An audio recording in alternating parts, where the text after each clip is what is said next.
अव्वल दीन मुसलमान भी मानते हैं उसे, तो उसका धर्म स्थापक है कौन? जिसे हम शंकर कहते हैं। सिर्फ शंकर कहें कि शिव शंकर कहें, देवी देवता सनातन धर्म का स्थापक है। क्या कहें? दो कहें, शिव शंकर कहें, तभी देवी देवता धर्म स्थापन होता है। अच्छा, शंकर कहें तो नहीं स्थापन होता, उसमें शंकर में शिव नहीं होता। फिर तो शंकर में शिव है तो फिर अकेला शंकर क्यों कहें? है इसलिए कहें कि शंकर भी अपने स्वरूप में स्थित नहीं होता। शुरुआत में जब संपूर्ण रूप से बिंदु बन जाए तब कहेंगे योगी। इसलिए तो गीता में लिखा है, नहीं असन्यस्त संकल्प योगी भवति कश्चन। जिसने अपने संकल्पों का पूरा त्याग नहीं किया है वो योगी नहीं हो सकता। जैसे दुनिया में योगी होते हैं ना, सन्यासी लोग होते हैं, कहते हैं हम योगी हैं, घर बार तो छोड़ देते हैं, जमीन जायदाद छोड़ देते हैं, प्रॉपर्टी छोड़ देते हैं, लेकिन फिर उनको याद आती रहती है कि नहीं? है घर बार, बाल बच्चे, बीवी बाल बच्चे याद आते हैं कि नहीं? याद आते हैं।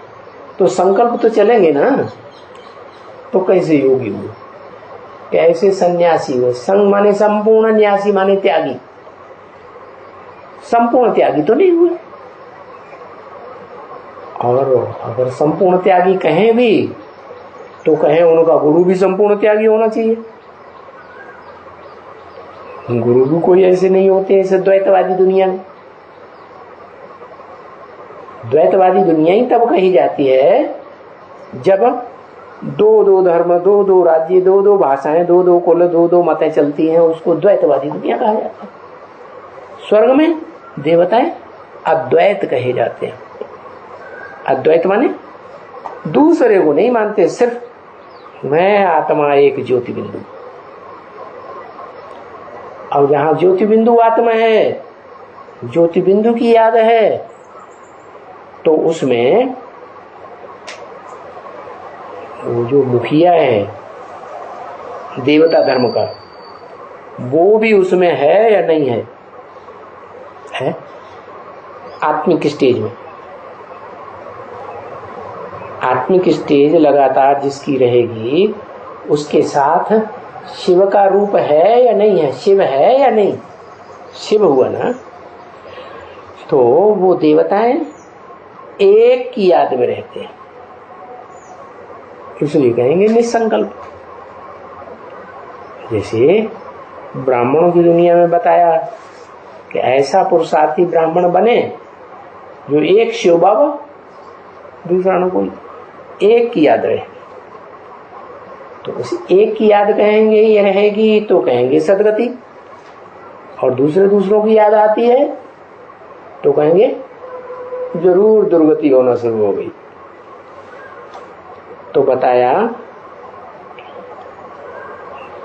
दुनिया के जो धर्मगुरु होते हैं, धर्म पिताएं, वो गुरु नहीं कहे जा सकते। या भारत में भी जो गुरु बन के बैठते हैं वो भी गुरु नहीं कहे जा सकते। शंकराचार्य गुरु बन के बैठते हैं ना गद्दी जमा के, फिर उनको भले किसी नाम से बुलाओ, है गुरु माने गुरुत्वाकर्षण शक्ति वाले कोई भी नहीं है, उनको भी कोई खींच लेता है। कौन खींचता है? जब सृष्टि का अंत और सृष्टि का आदि काल होता है तो उनको भी शिव जिसमें प्रवेश करता है, जिसे संसार में नाम दिया जाता है शिव के साथ शंकर, वो शिव शंकर सारी दुनिया को आकर्षित कर लेता है अपनी ओर। तो भले उनको किसी नाम से बुलाओ, इब्राहिम कहो, गुरु करो, बुद्ध कहो, कुछ भी कहो, ब्रह्मा कहो, विष्णु कहो, क्योंकि ब्रह्मा और विष्णु की भी मूर्तियों को स्थापन करने वाला कौन है? बनाने वाला कौन है? ऊपर उंगली उठा दी, शिव है। अच्छा, वो खुद मूर्ति है कि मूर्ति बनाएगा? मूर्ति बने साकार, खुद ही मूर्ति नहीं है तो बनाएगा कैसे? क्या वास्तव में असली रूप में जब कहें कि 3 मूर्तियां संपन्न रूप में तैयार हुई, तो तब ही कहा जाएगा जब तीनों मूर्तियों को बनाने वाला वो मूर्तिमान शंकर, जो सदैव आत्मिक स्टेज में स्थिर हो जाता है, शिव स्वरूप बन जाता है, तो वो ही 3 मूर्तियों को स्थापन करने वाला त्रिमूर्ति शिव हुआ।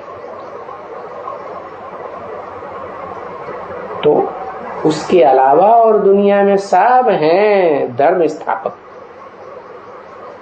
क्या? जो धर्म स्थापन के निमित्त तो बनते हैं, फिर नंबरवार ही धर्म की पालना कर पाते हैं, और विनाश तो कोई कर ही नहीं पाते। इसलिए कोई भी शिव के स्वरूप नहीं है। क्या? शिव स्वरूप तब कहा जाए जब अपने धर्म की स्थापना भी करें और पालना भी करें अच्छे से, और विनाश भी करते हैं जब तामसी बने तो।